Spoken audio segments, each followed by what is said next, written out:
Good morning, good afternoon, or good evening, whoever is watching this. Welcome to my Don't Touch This Button, Glitches, Exports, and Basic Movement Guide for Don't Touch This Button. My name is Blizzard Games, and let's get right into it. So, first things off, if you're on console, the controls are going to be a lot different compared to what the PC version is. I'm currently on that, as you can see, and so I'm just going to go down over the normal console controls first, and then I'm going to go over the PC controls right after. So the console controls are basically the same as any other movement-based game on a console. So the shift, you would hold down the left joystick.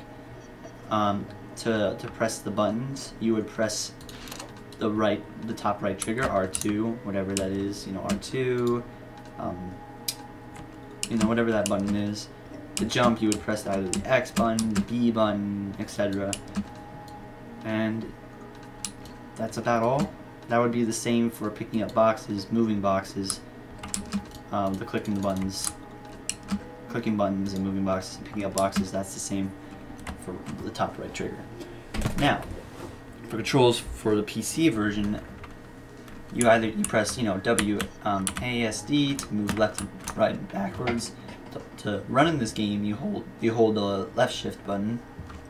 To jump, you press the space bar. To pick up things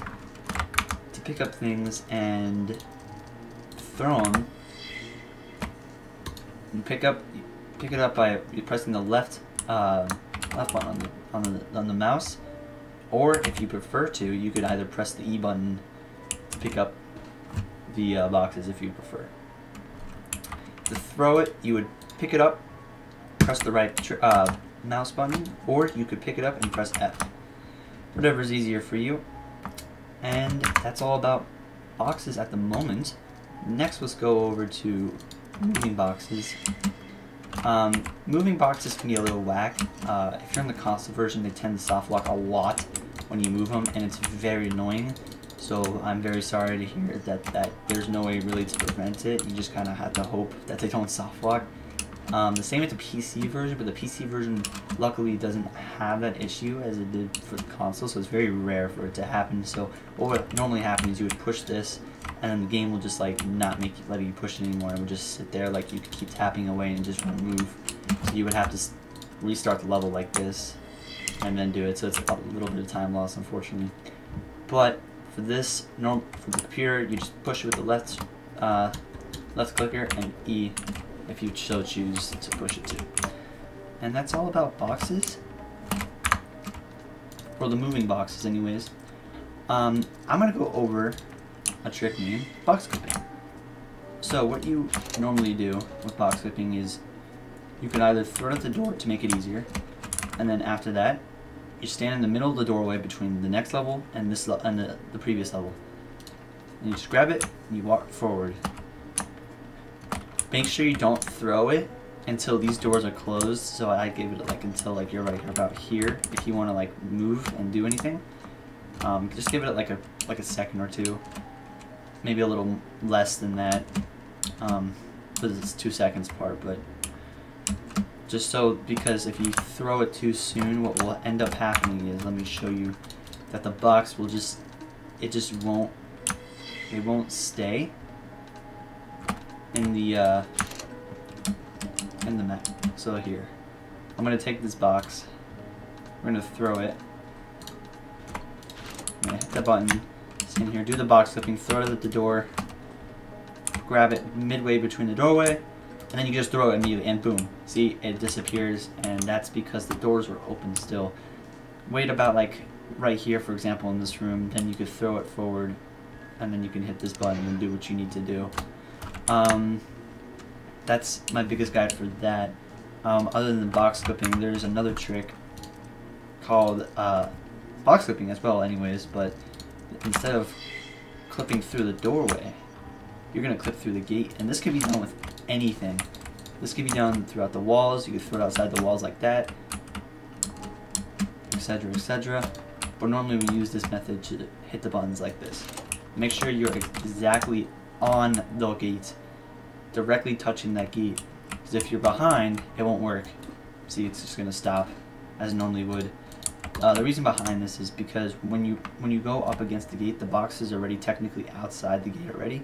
So when you shoot it, it's already, you know, it thinks that you're inside the gate when you're really not. So it's a nice, not little, big time save for this run. Very crucial, very, very crucial to know. And that's it for the box clipping. Next, I'm going to go over really briefly. It's a very advanced, very advanced trick to do. Not easy at all. Normally you would take these boxes, push them here on each side of the lasers, and you hit the button and run out. Well, 10-second time save around there. You would just hop over these lasers like this, and you would just walk out the doorway. It is a very, very difficult trick.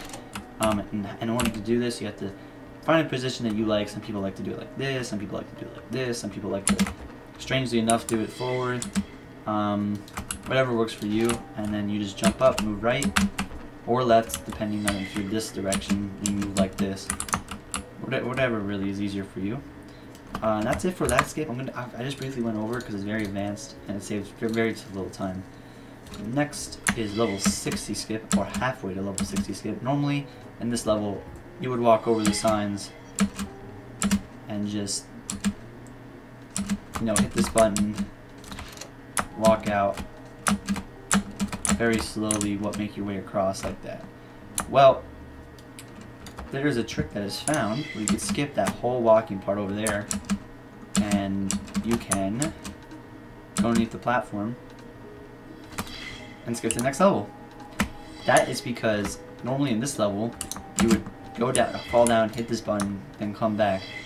Because of that teleportation hitbox is so big that you can hit it all the way through in this level 60.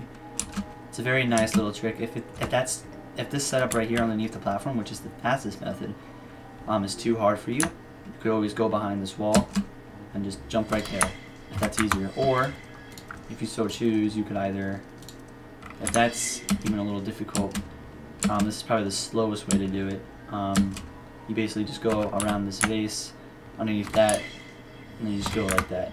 It's a little whack, I know, but it's very quick and very fun to pull off. That's one thing.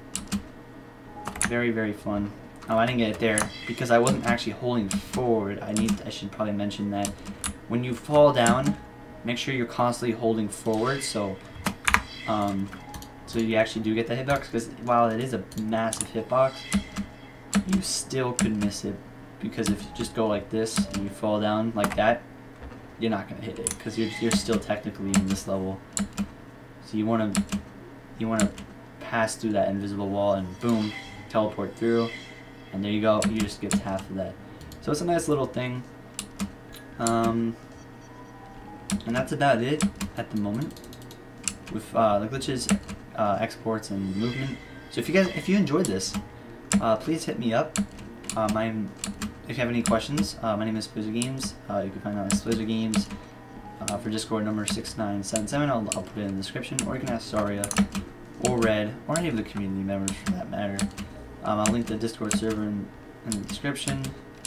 And yeah, let us know if you have any questions about any of these tricks I just showed you. It could be a little wonk, I understand that, but it will come in time. Alright, thank you everyone for watching, and have a great day.